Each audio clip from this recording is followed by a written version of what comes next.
Hi everyone, my name is Douglas Bourne. I'm Professor of Development Education at University College London, and I'm also actively involved in the academic network of Global Education Learning, which is the body responsible for organising this webinar.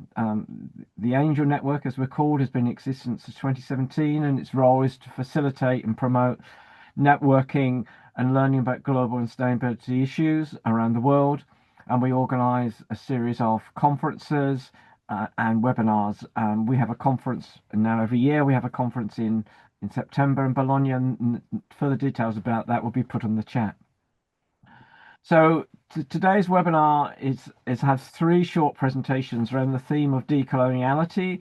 Decoloniality is becoming an increasingly important topic within our field about raising issues around power and in relation to global education and learning and understanding changing nature of the world around us. So today we have three short presentations, each were just mainly from people who are just engaged in this area quite early on in their careers. So to kick off, I'd like to introduce Joffy from the University of Oulu in Finland, who's going to talk about decolonising the educational mindset, Nordic perspectives. Over to you, Joffy. Thank you very much, Doug, and yes, lovely to see so many people here. So as Doug said, I work at the University of Oulu in Finland. I'm a doctoral researcher and teacher here, and today I'm going to just discuss the findings that we came up with as part of a project I worked on called Global Teaching for Sustainable Society, which is a Nord+ funded project that I worked with colleagues across the Nordics. So the title of this presentation is Decolonizing the Nordic Educational Mindset. So we, in our work, we focused on the Nordic region, so Sweden, Finland, Denmark, and Norway. Just briefly, I was not sure how much people listening are familiar with decoloniality, so I thought it might be helpful just to summarize really how I see decoloniality or how we saw it in this project. And it's really about, as the title says, learning from the world through other eyes. And you can see on the picture there is a very good resource by Vanessa Andriotti and De Souza, which is a good teaching aid. But for us, the notion of decoloniality is about two main things. The first one, it's about recognizing what Quijano refers to as this colonial matrix of power. So it's the invisible, or perhaps sometimes visible, web that surrounds us, that is based on colonial understandings and colonial knowledge. So an example might be the fact that we nearly universally use a certain date system, which is based on the Roman date system, or that in biology and ecology, we categorize species according to the Linnaean system of Latin names, which again is based on a Swedish researcher from the 18th century. So all around us, we're surrounded by values and by understandings that are generated by a particular view of the world. And decoloniality is about breaking out of that network. So it's about valuing all knowledges. So it's what Mignola refers to as epistemic delinking. So it's about breaking away from only accepting certain types of knowledge. And it's not just about recognizing this network that we're sort of living with and trapped under, but it's also trying to move away from this Western hegemonic model. So we also think about, well, how do we decolonize from? In other words, how can we be more inventive and more creative and more flexible and diverse in our understandings? So that's the very brief background to the decolonial lens that we used to look at Nordic education.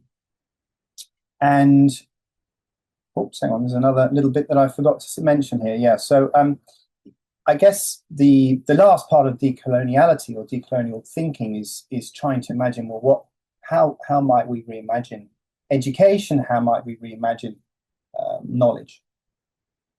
So in our project, we looked at education across the four main Nordic nations, and we had representatives from each of the four educational systems. And we found several interesting patterns that occurred across the Nordic countries. And I think that even though I'm talking specifically about Nordic education, I think many of these learnings are either applicable or at least relevant to many other educational systems around the world. So if you're listening from outside of the Nordics. So firstly, there is this idea of Nordic exceptionalism. So there's been a lot of research and writing around this idea that the Nordic countries somehow see themselves as special and different to perhaps the rest of Western Europe. And we argue in our paper is that really this idea is unjustified. So the Nordic nations, perhaps historically, have argued that they were not really involved in the historic colonial process, that they are, because they didn't have big colonies like the UK or France or Spain, that somehow that they are exempt from being labelled as colonial. However, we would argue that this is unjustified. Firstly, because there are many instances of the Nordic countries being involved in various aspects of coloniality historically, and also within their borders. But also that there is ongoing what you might call neocolonialism within the Nordic nations. An obvious example of that is the issue of Sami rights. The Sami are the people, the only recognized indigenous group in Europe. They live in the far north of Scandinavia. And both historically, but also even today, their perspectives and their contributions have largely been marginalized within Nordic education. Another example is education exports. So Finland in particular has had for many years, since the original PISA results in 1999, a very, let's say, good international reputation, and it's benefited from exporting the sort of Finnish model of education to many other countries. But that in itself, that process can and has been criticized for being neo-colonialist. So saying, this is the way to do education. So we first of all, we suggest that the Nordic countries are not exceptional, that they don't have any excuse to exempt themselves from the colonial debate. The second finding is, I think, more specific to the Nordics, which is that we see a very strong ideology of egalitarianism. So this idea that everybody needs to be treated equally. And whilst, of course, this is not a bad thing. However, what we found is that actually it stems from what we've termed a discomfort with difference. And this is a theme that runs throughout Nordic education. There is often a distaste or a discomfort or an unease about accepting or discussing the fact that people within the Nordic countries might be different to each other. And some of this is historical because up until relatively recently, let's say the 1990s, there was very little immigration into the Nordic countries. So compared to most other Western countries and beyond Europe. So historically, the Nordic countries have been very homogenous. However, that has changed rather quickly. But still, there is this idea that we're all the same. So there's this idea, there's this imagined sameness, that we are all exactly the same, even though that flies in the face of reality, which is that increasingly we have Norwegians and Danes and Finns who both look different to each other, but also have different cultural heritages. And what that leads to is a suppression of discussion. So what we found in our research is that there are many examples of research that show that as soon as issues of race or white privilege, or the fact that perhaps different groups may be treated differently within the Nordic educational systems, that discussion is shut down.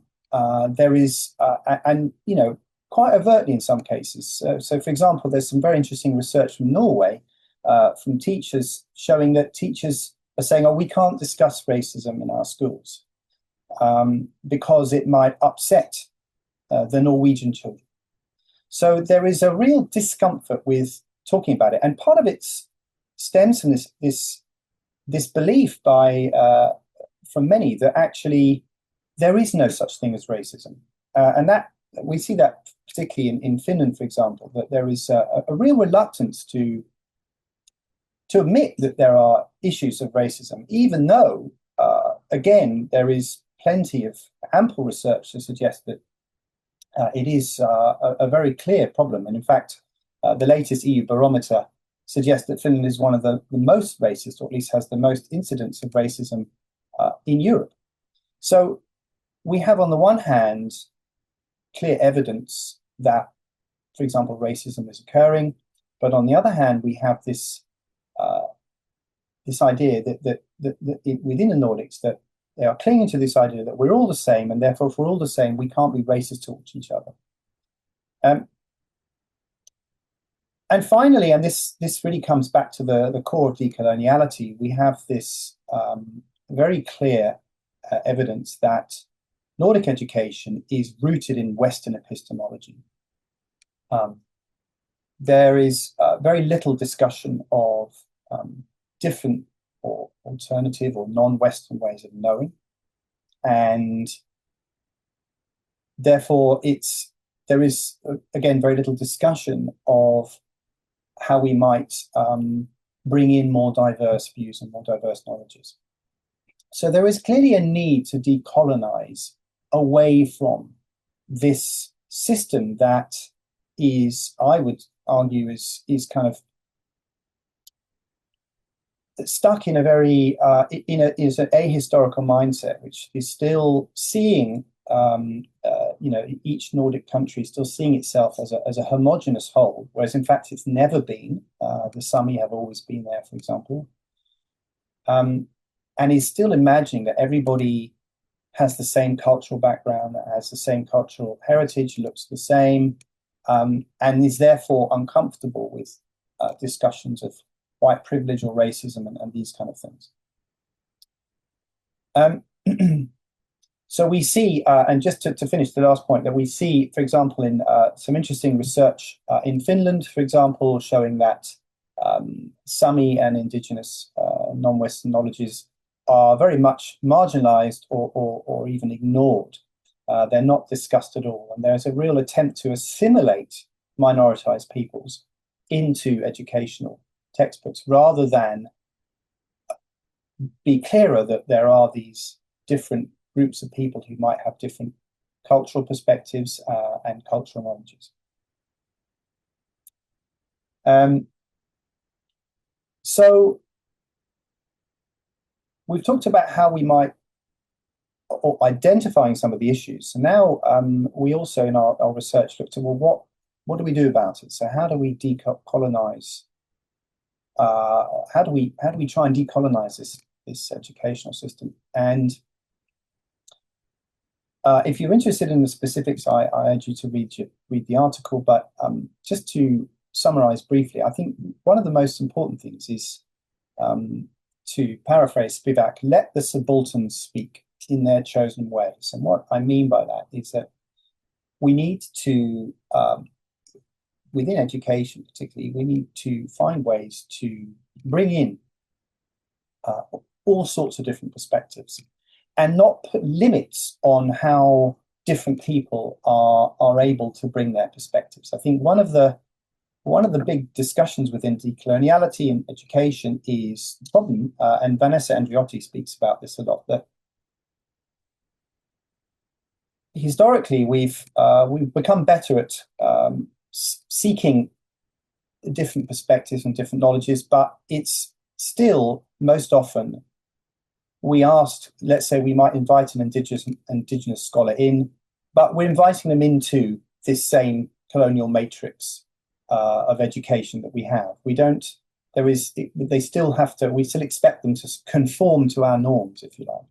So I think that one of the really important things that we can try and do within Nordic education and education more generally is to both seek out those who can offer a range of perspectives, but also decenter, but practice what might be referred to as epistemic disobedience. So we need to actively seek out minoritized literature, but not just literature, but also other forms of knowledge that have perhaps not necessarily been prioritized or valued within education and academia. So dance, law, song, these are all valid ways of knowing, but they are typically not necessarily valued, particularly within education. And I think the other really important thing is to what I would term to lean into the discomfort. So is to recognize, is to become much more self-reflective and understand. And I'm saying this as a scholar who pretty much embodies white privilege. I'm male, I'm Western, I am an English speaker. And I think for scholars, certainly scholars like myself, but really for everybody, we need to become more comfortable with discomfort, with the fact that there are differences in opinions, there are a range of perspectives. And we need to think about how that makes us feel. So we need to practice reflexivity and self-criticality. And really, we need to try and discuss difference. We need to be open to the fact that difference is not necessarily a bad thing. It can be very powerful. It can be very liberating. It can be very creative. It can be very inspiring.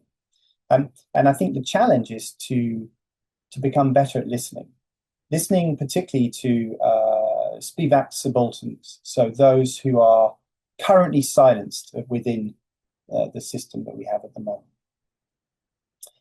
And there's a put here at the bottom, I think it's important that we let go of the narrative. So we don't try to control anymore, but we sit back and listen. So hopefully that I've given you a very brief overview of some of the issues that we discuss in our article. I wanted just to spend the last couple of minutes really posing everybody who's listening some questions in terms of, these are some of the questions that have been emerging from our research that I am still thinking about. And I'll leave you with these 3 or 4. So the first one is, this is based on a response to our article that was written by Jeremy Jimenez. And I agree with his basic point, which is that he asks a very important question, which I think is very relevant to those of us in global education, which is that should decolonial education be addressing the environmental devastation brought by modernity's colonial exploitation? So I think the sustainability or the environmental impact and how that links to decoloniality is a really important one that I would be interested to hear views on. I also think that, there is a real challenge to bringing these fresh perspectives, particularly into monocultural settings. And some of us here, myself included, may work in areas where many of our schools, for example, are extremely monocultural still, particularly where I live in Oulu. And it is very challenging to try and decolonize an educational system where everybody still is very culturally homogenous. So how do we bring those perspectives in without making it tokenistic, or simply bringing in an indigenous voice, for example, but on our terms, not their terms? I think this, as we're all aware, I'm sure there is a very significant rise in nationalism globally, but particularly in Europe. And I think that poses a real challenge to the decolonial project, shall we say. And I think it's also finally worth asking ourselves, what are the risks of a decolonial approach? So, those of us who work in the area, we are very perhaps pro-decoloniality, but it may also be very challenging. It is very challenging for many people, as we said, and it discomforts many people. So I think there are risks to a decolonial approach, and I think we need to be aware of those. So I'm sure there are other questions as well. That's it from me. Hopefully that's given you food for thought. And back to you, Doug. Thanks, Joffy. That's great and a really good way of introducing the webinar in terms of posing some general questions around decoloniality. And I think those 4 question areas are likely to be ones that we like to pick up on. I'd like to now move on to Anna from Queensland University of Technology. Is going to talk about culturally diverse and migrant youth voices contributing to socially just global citizenship education through transformative research. Anna, the floor is yours. Thank you very much. Okay, well, good morning, everyone. Thank you for joining in today. And thank you to the Angel Network for the opportunity to participate in the webinar today. So my name is Anna Radovic, and I'm very happy to be here and to share some insights from my recently completed doctoral study entitled Culturally Diverse and Migrant Youth Perspectives and Experiences of Citizenship and Global Citizenship Education. Before I begin, I would like to acknowledge the Aboriginal and Torres Strait Islander people or First Nations of Australia and the traditional custodians of the land on which this study took place, Yagera and Turrbal people. I'm also paying my respect to their elders, their children and young people, and to their knowledges and incredible strength and ongoing connection to land, to culture and kin. I would also like to acknowledge and thank research participants in my study and their families and ancestors for sharing their knowledge and insights into their worlds. So today I will focus on the methodology I used in my study to engage with the perspectives of culturally diverse and migrant youth.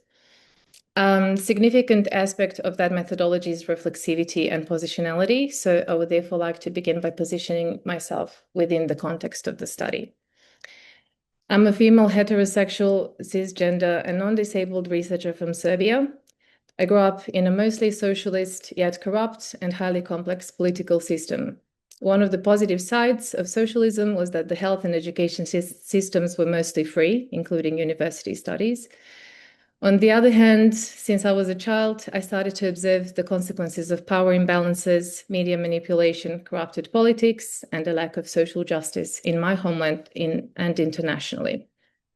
After completing my bachelor degree, I migrated to Australia, and ever since I have been a migrant, and I have been intrigued by the concepts of citizenship, of belonging, and where and what home is. So following further studies in Australia, I embarked on a career journey in youth and community development and migration support in civil society sector. In 2013 and 14, I served as an Australian volunteer for international development in the role of Civil Rights Education Program Officer with the Dominican Republic's Cabinet of Social Policies. During this time, I became more familiar with the concept of international development and started to reflect more deeply on the concepts of citizenship and global citizenship. Upon returning to Australia, I continued to work in civil society, and I often worked alongside young people on designing and running various community programs and delivered workshops in Australian schools about migration issues, humanitarian values, and youth leadership. Young people were always more present when their voices were valued and when discussing issues that mattered to them. I also had the opportunity to work in migration support with people who are referred to as forced and temporary migrants. Many people impacted by migration experience emotional, existential, bureaucratic, and logistical challenges before, during, and following migration, sometimes indefinitely. I also had an opportunity to work alongside colleagues who identify as First Nations. And from them, I started to learn more deeply about First Nations culture, knowledges, and history, which also meant learning about how much truth remains to be told about Australia's colonial realities. I've extensively reflected on my position as a migrant in colonized Australia. I've stood in solidarity with First Nations. However, I've also questioned my cultural competence and if and how migrants' demonstrations of solidarity can be helpful and appropriate. While observing the negative impacts of coloniality in Australia, I've also reflected on the impacts of coloniality on the entire world. I recognize that coloniality has created complex, widespread power imbalances that are contributing to the alarming state of the world we are seeing today. So through this process, I continue to learn about the importance of deeply understanding the ways that multiple colonialities interact in local contexts. My journey has contributed to strengthening my values and commitment to social justice, to cultural inclusion and respect, and this has inspired and permeated my study. My own experiences and various realities and perspectives of other people I've met might have also created unconscious biases in my study. The views of the world resulting from my experiences in education are aligned with the intentions of the transformative paradigm and informed by decoloniality, which I will return to shortly. While continuing to reflect on my background and values and how those may have interacted with the research I'm discussing today, I position myself as a learner, a facilitator of culturally diverse and migrant voices, and a co-creator of transformative options for citizenship and global citizenship education. So citizenship and global citizenship education are among the central concepts of the study. I'll respectfully refer to them as CE and GCE. I also recognize that many webinar attendees are familiar with these concepts, but I'll touch on them briefly before continuing. So both CE and GCE have received significant attention in academic research and public discourse with multiple approaches, typologies, and understandings of what they are and what they involve. And while recognizing that they're distinct areas of research, in this study, both concepts have been explored and considered as interconnected. I will move on from here without going into detailed definitions and literature review. But coming back to the Australian context, a range of narratives have developed in the past few decades that Australia is a democratic, multicultural, and humanitarian nation with a long history of welcoming and settling migrants and refugees from around the globe. However, these narratives are partial without considering the complexity of Australia's history of immigration and colonization. In this context, CE and GCE has emerged as a relevant area of educational policy.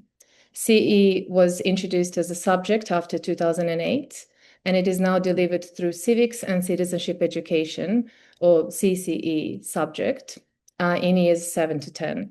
In some schools, CCE is also delivered through school-based approach or as a whole school project. The Australian curriculum includes additional learning areas and subjects, as well as general capabilities and cross-curriculum priorities, which also intersect with CCE. Although GCE is not present as a separate subject, global citizenship is mentioned in the descriptions of the CCE and in the key educational policy documents. My study focused on CE and GCE in Australia, delivered in primary and high schools through the CCE subject and related educational content in schools. CE and GCE, both in Australia and internationally,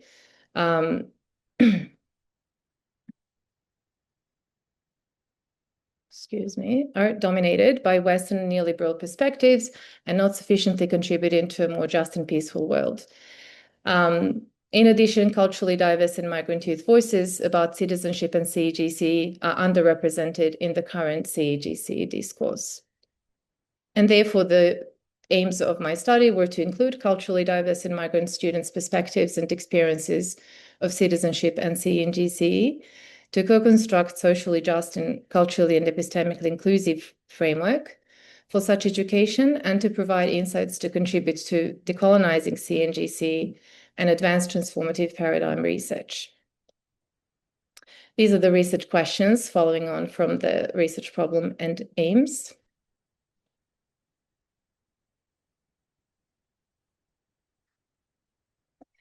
And I will now move into describing the theoretical framework that also flow on. So the transformative paradigm is the research paradigm that guided the study, and it's a philosophical worldview centered on issues caused by social injustices and on creating positive social change. Transformative paradigm identifies and addresses power imbalances, inequality, discrimination, and marginalization based on multiple and intersecting dimensions of diversity. This study acknowledges multiple dimensions of diversity while focusing on cultural diversity. Transformative scholars identify, use, or develop theories and approaches that include respect or understand marginalized communities, such as decoloniality, which informed this study. It is also a topic, the main topic for today's webinar. So a lot of the concepts discussed in the previous presentation are also relevant to my study, and I look forward to hopefully having time at the end to discuss it together. So many scholars have called for decolonial approaches to CE and GCE to allow a pluriversality of perspectives in CE and GCE for betterment of society. And this study aimed to contribute to decolonizing CE and GCE by exploring the perspectives of citizenship and CE/GCE among culturally diverse migrant youth, and by valuing their voices. I think this also, that's why when Joffy said, let the subaltern speak, it really resonated with what I aimed to achieve with this study.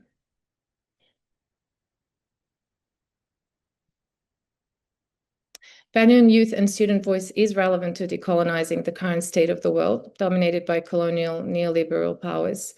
Coldry argues that neoliberalism denies the value of voice through economic, political, and cultural spheres that prioritize market functioning, and names this phenomenon a neoliberal crisis of voice. To challenge the neoliberal crisis of voice within the CE/GCE discourse, this study has proactively sought out and valued the underrepresented voices of culturally diverse and migrant youth regarding their perspectives and experiences of citizenship and CE and GCE. Moreover, building on Brasov and Levitan, Gillett, Swan, Landis, Mays, and the Convention of the Rights of the Child's conceptualizations of youth and student voice, student and youth voice are valued in this study as an affirmation of children's rights and as one of the prerequisites to a just world. Hence, this study placed youth and students at the center of imagining and recommending possible models of CE and GCE, which embrace their diverse voices, citizenship identities, and cultures. This study participants, who are young people from culturally diverse and migrant backgrounds, shared their views and experiences of citizenship, global citizenship, and CE/GCE. These concepts are relevant to young people as both students and citizens, and their views are relevant to education as well as to the wider society.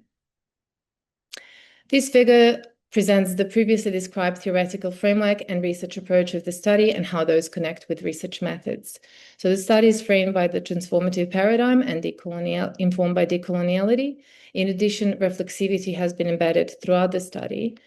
And this qualitative study also applied an activated phenomenological research approach. And multiple research methods have been used, including public document analysis, collection and analysis, phenomenological interviews and focus groups, reflexive thematic analysis, and phenomenological analysis and co-analysis. So following the thematic analysis of the documents from the Australian curriculum relevant to CE and GCE, analysed by the researcher, the 16 interviews took place with young people between 15 and 17 years of age, and this was followed by another 4 focus groups. In the first 2 focus groups A, also culturally diverse and migrant youth, but this time between 18 and 25 years of age, participated in co-analyzing those previously completed interviews. And during this process, they talked to themselves about their own experiences and perspectives of these issues. This was all audio recorded and transcribed, and then thematically analyzed by the researcher or myself. So following the first 2 focus groups, the second 2 focus groups were completed in a similar setting. So focus group participants divided themselves into small groups and talked about their vision and ideas for a more culturally inclusive and socially just citizenship and global citizenship education based on their experience, their participation in the study until that point, and again on their own experiences and perspectives. So this is really describing the methodology in a nutshell.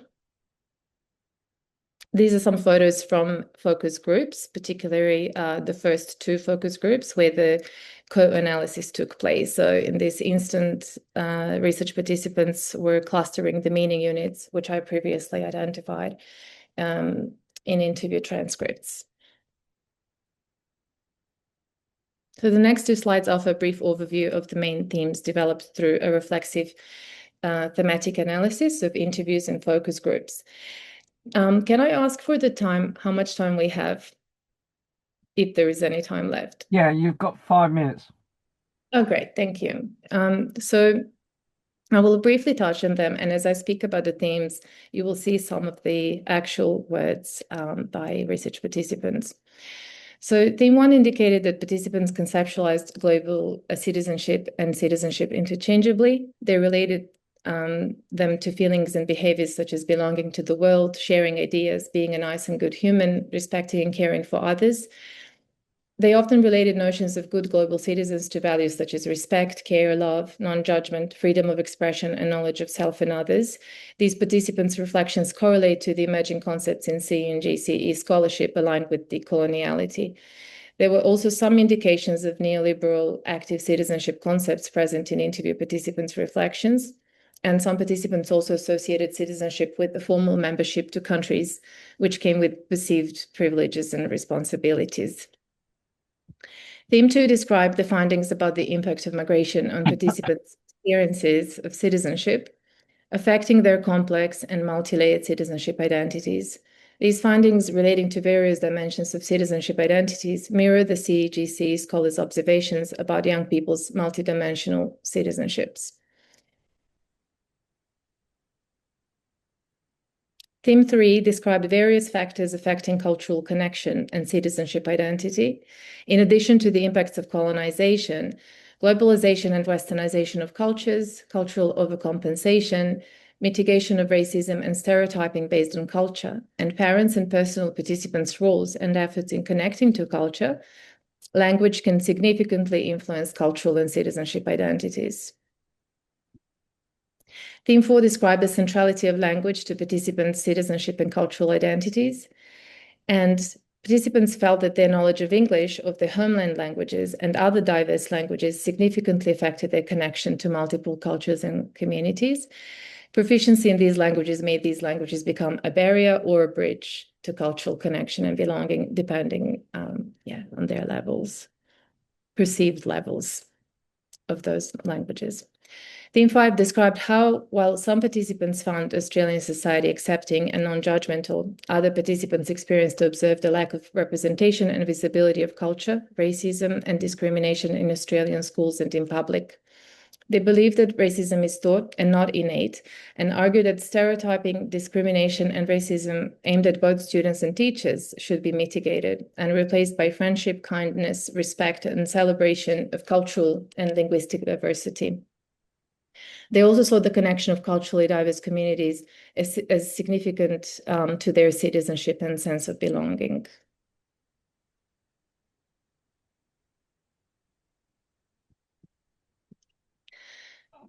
And in terms of participants' experiences and perspectives of citizenship and global citizenship education and their vision for CE and GCE, Team 1 described how CE and GCE and learning about cultural diversity were experienced and understood by research participants in and out of school. They associated CE and GCE with learning about cultural diversity, further linking it with diversity of knowledge and open-mindedness. Interview participants mostly learned about cultural diversity from their culturally diverse peers and in other various contexts and activities outside of classroom, including hobbies, sports, social and cultural groups and events, youth camps, and through online research. Theme 2 described how participants enjoyed learning about different cultures. However, they observed a lack of culturally epistemically diverse perspectives across the Australian curriculum. This limitation caused frustration among participants and weakened cultural connections for some of them. At the same time, participants recognized that it would be a challenging task to include all the cultures in the curriculum well. You've got about 2 minutes, maximum 2 minutes, Anna. Thank you. Participants' reflections described in Theme 3 demonstrated that young people were interested in finding ways to include and acknowledge multiple perspectives in education. And Theme 4 described specific proposals made by participants about when, where, and how to deliver CE and GCE. Lastly, Theme 5 described participants' suggestions for enabling their vision for culturally inclusive and socially just CE and GCE. Participants' proposals described in Themes 3, 4, and 5 have been summarized and have been synthesized into a framework. Through this study, participants' contributions, a possible model of an otherwise CGC framework emerged, focusing on co-creating a better society for all. Importantly, as per decolonial thinking, there is no single correct answer, a way to create an otherwise. Therefore, the framework that resulted from this study is one potential answer.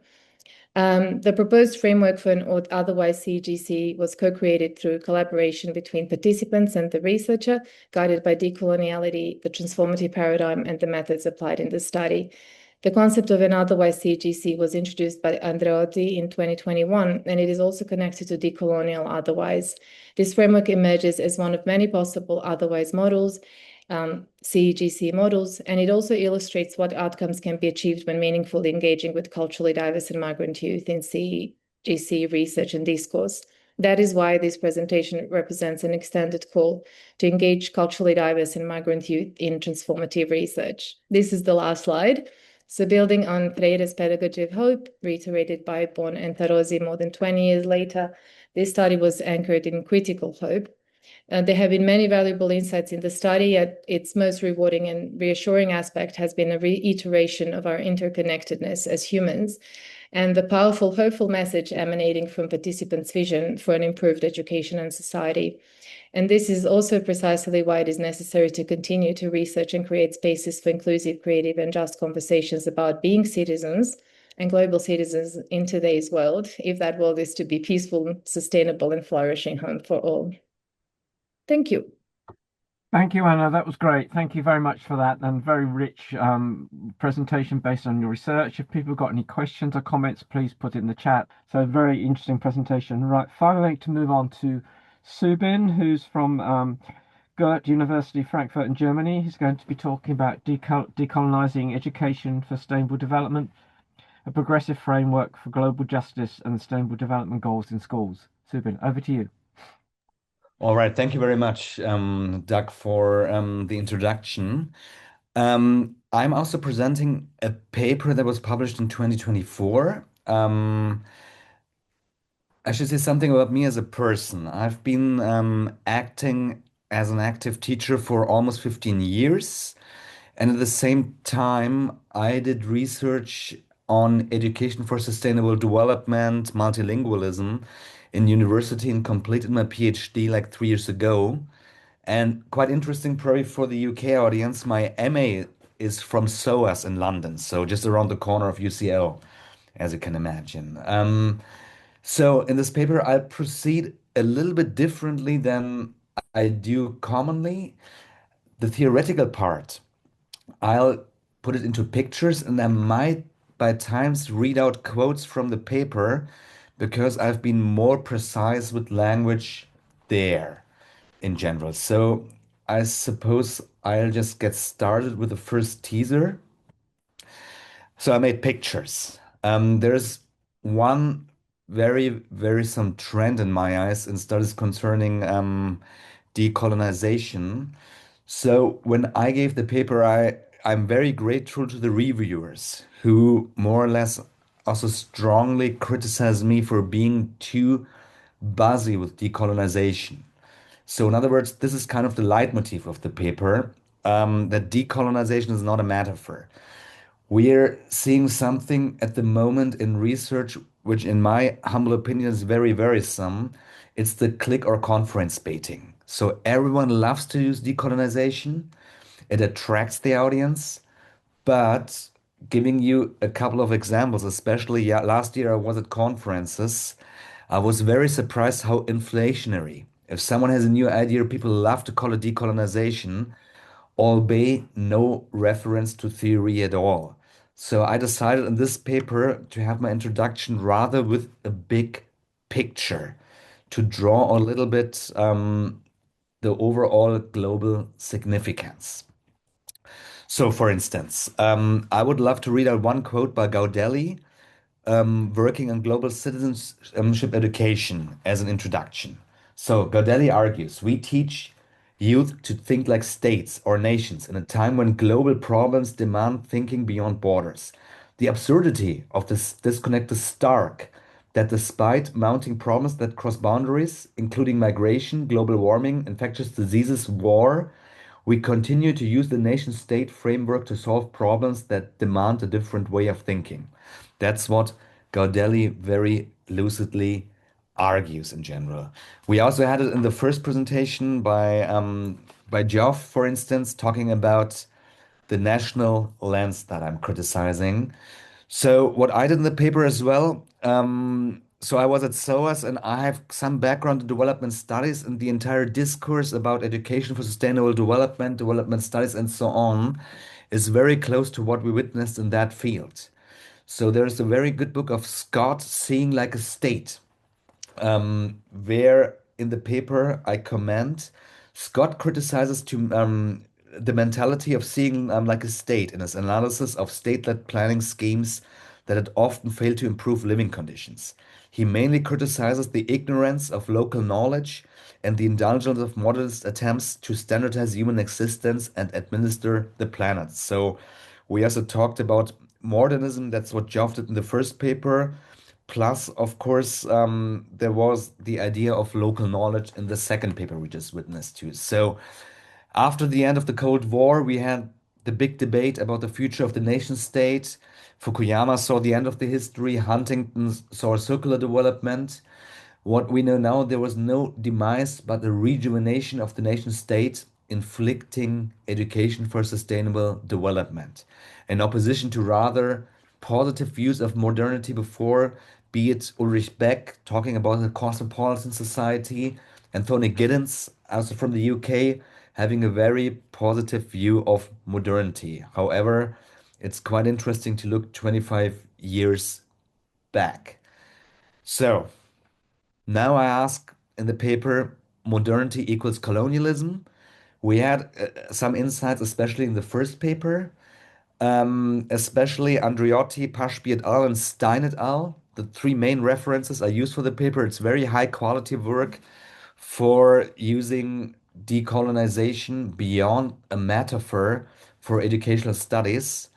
There is also, as said, for instance, like Gaudelli, I referred before, he also more or less argues that, that global citizenship education, Anna introduced us to that, is something like a work in progress at the moment. So, in other words, on the one side, we have the rejuvenation of national identity, nation states. On the other side, we have the big, I would almost call it an activist movement of academia, trying to point out that global citizenship education should amplify that global. Now, looking back, for instance, to education for sustainable development, this is the Paris Agenda 2030. However, we have had traces until back to 1732. Zhang and Wang showed in the paper that education for sustainable development is nothing new. However, I want to reiterate the strict opposition towards nationalized version of education for sustainable development. I'm reading out again a quotation from my paper. Everything is subject to one's own reading and interpretation. For me, so me as an author, GCE means two things. A, GCE with its amplified G for global opposes distilled nationalized approaches to education. Number two, ESD, so Education for Sustainable Development, in the progressive reading is much broader than the Anthropocene and looks beyond states and the human species at the planet as a whole. Such global citizenship education compels one to take off national lenses and, equally important, to engender a decolonial perspective in mobilizing all possible resources so that everyone can contribute to preserving the habitat. Following Andreotti, I support a critical approach to GCE and not the soft Western capitalist approach promoted by the United Nations. Andreotti describes it as promoting change without telling learners what they should think to do or do by creating spaces where they are safe to analyze and experiment with other forms of seeing, thinking, and being relating to one another. This means, quotation end, this means that students must be empowered to form their own judgments and sketch their own solutions for achieving global justice, all strongly correlated with sustainability. A soft version of global citizenship education maintains the current system of injustice, with ESD and GCE running, and now quotation by Gaudelli again, the risk of being a discourse and practice of the West imposed to the rest. So, in other words, we also had it with the presentation before, more or less in how far global citizenship education has been transforming. Let me go to the next slide and come to the Sustainable Development Goals. So, education for sustainable development is nothing new, as I tried to show you, but it has attained a new meaning with the 2030 Paris Agenda. I was saying that the Brundtland Commission, the Sustainable Triangle, seems to be outdated, and now positively. The SDGs is a first start, if we go, for instance, back to Esteva, etc., jettisoning the idea of dividing the world into developed and underdeveloped.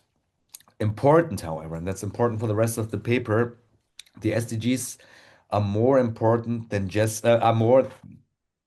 saving the environment. For instance, we have the environmental SDGs. They're just, I hope you saw them jiggling a little bit. We have social SDGs.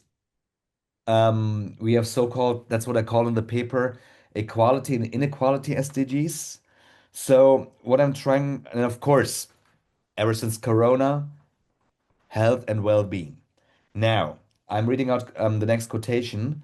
Remaining accurate today, a close reading of the SDGs rejects popular perception that ESDs only deals with ecological aspects.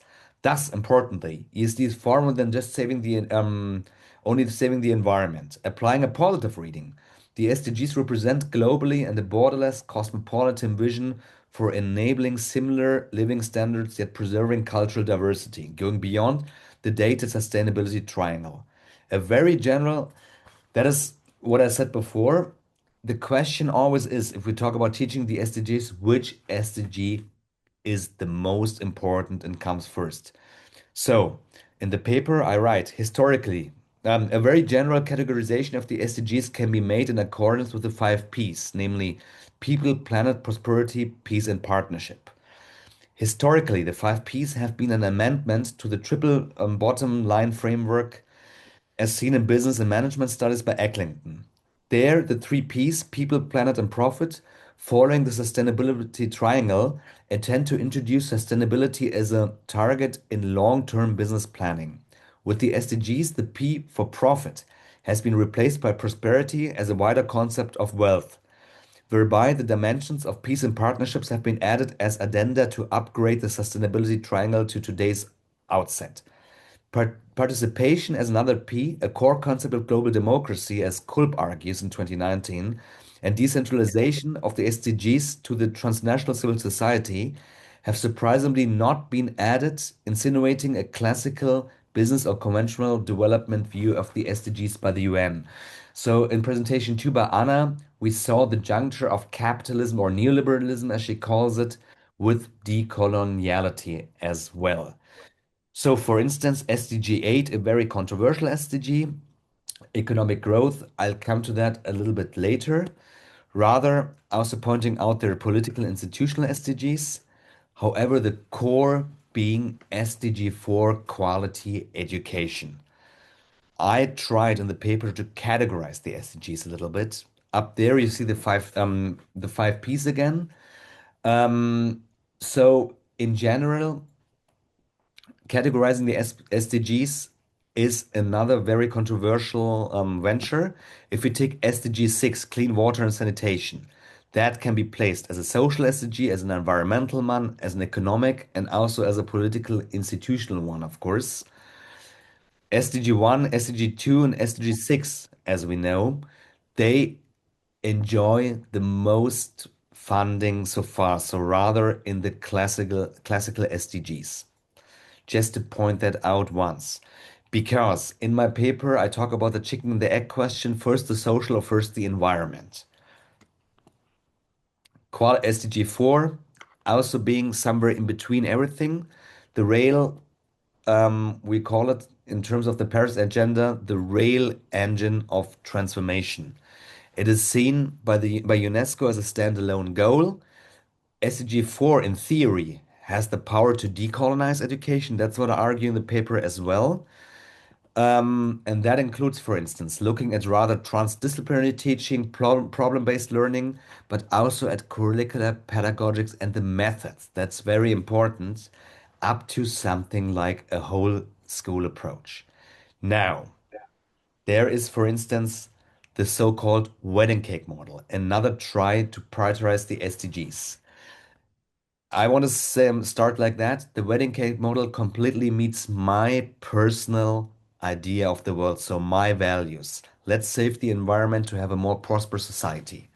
However, from a decolonial perspective, one can be very, very critical with this wedding cake because yet it remains, in the paper I say it remains unclear how to prioritize the SDGs. The Stockholm wedding cake, now we come back to the Nordics, by the way.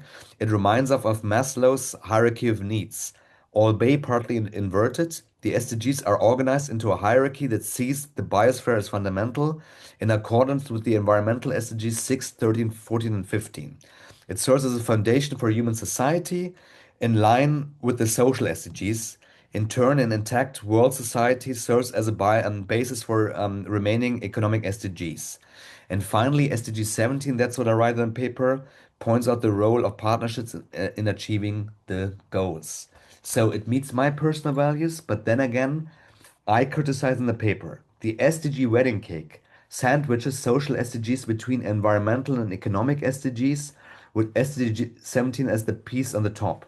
When a negative reading is applied, social SDGs are de facto seen as inferior to the environmental SDGs, but positively read as superior to the economic SDGs.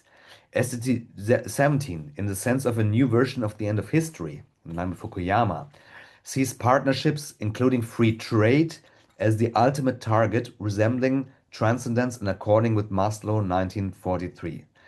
So in defense of the wedding cake, that's okay, but it must be questioned whether it serves as a real departure into a future, because green economic growth and concomitantly a market and business-led approach can be inferred as a panacea for future sustainable development, reminding us of SDG 3.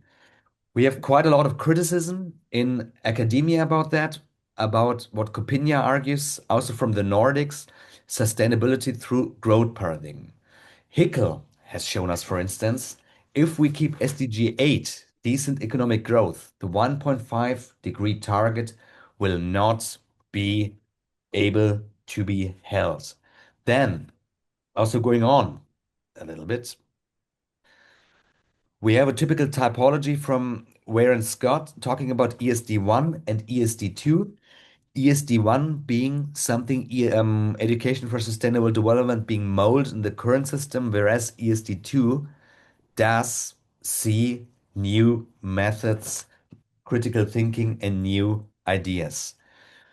The SDG paradoxes, I pointed it out before, for instance. First the social or first the environment becomes extremely important in the discourse. Also, in order to measure and evaluate in how far decolonization has been realized in the SDGs, Stein et al., they suggest 4 different horizons. With the first horizon, I'm just trying to polarize a little bit. The first horizon telling us everything in the current system, and we talk a little bit about decoloniality. Horizon 4 goes as far to deschooling and unlearning in line with Spivak. Now I'm showing the last part. I didn't tell you in the beginning, I was the team leader of a federal commission in order to implement a new version of education for sustainable development in German school.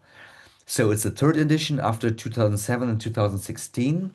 It must be said, in 2016, there was a very big protest by an organization called Glokal e.V., an association, with a letter to the public administration, decolonize the conceptual framework for education for sustainable development, starting with The commission was made of 24 men and 1 woman, all of them, of course, white, using classical examples, for instance, understanding the International Court of Justice with different scatter plots, pictures, but nothing transformative. So in this case, now I was called as a team leader.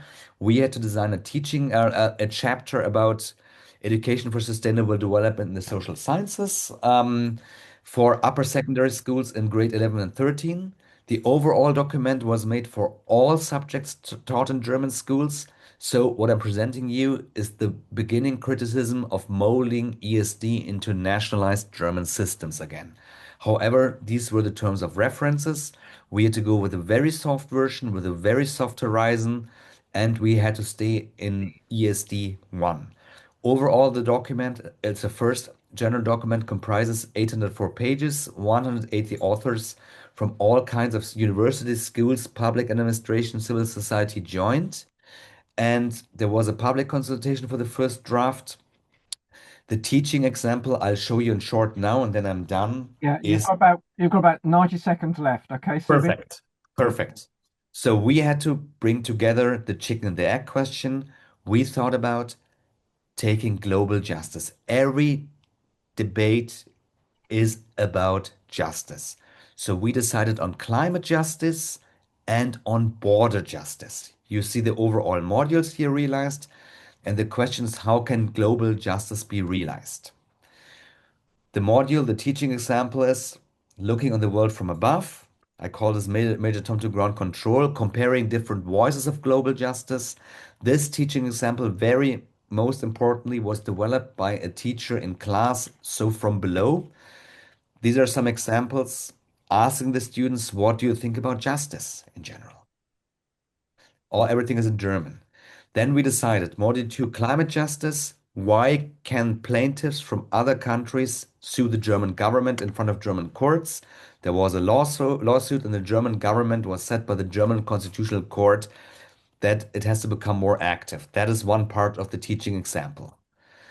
The next part is, and that is a very big lack, border and mobilization justice.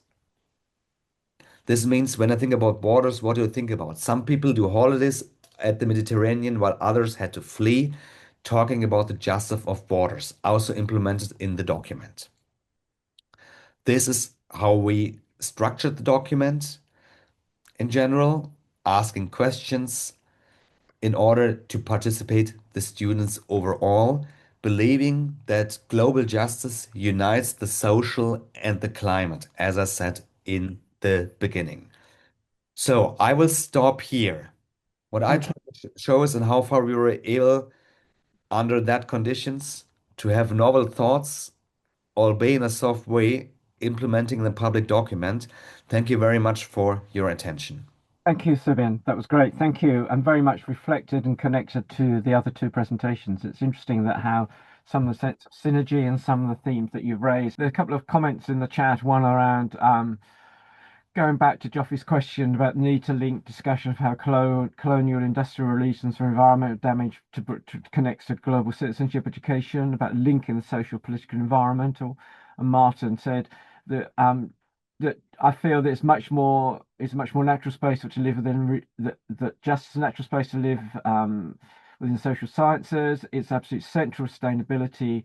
And then when you connect that to environmental questions. So I think there's a sense in which the whole questions around decoloniality relate to some of those broader questions. And I think one of the roles of our network is, in a way, is really to try and bring these things more closer together. One of the challenges I think many of us face when we're talking about global citizenship or sustainability or human rights or other areas, that they tend to be fragmented away. And one of the things we try and do with our webinars and our events is to bring some of those things together. And I think today has been a way of reflecting that. So that's really great. And I just note Subin's put in the role of Spivak and planetary citizenship. There are different languages, different terms one can use, but I think there's a sense of, from what Always says, some sense of a commonality.